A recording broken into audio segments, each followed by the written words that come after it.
یک مرد 41 ساله ساکن جماعت دهات اوریون نویه اشت با گمان سوء قصد به آدمکشی دستگیر شده است.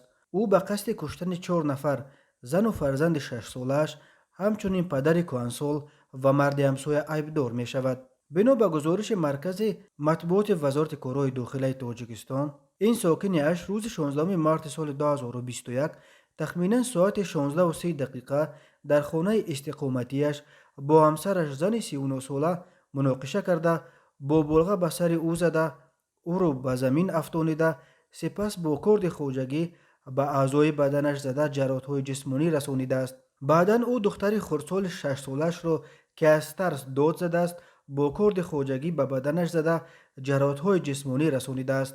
سپس نام برده از حجره خواب خود بیرون برآمده، با بلغه و کرد به حجره خواب پدر 66 سالش در آمده، از سبب آنکه پدرش منتظم او را برای از شهروندان قرض گرفتنش ملامت میکرده است، به سر پدرش نیز 4-5 مرتبه با بلغه زده جراحت‌های جسمانی رسانیده است.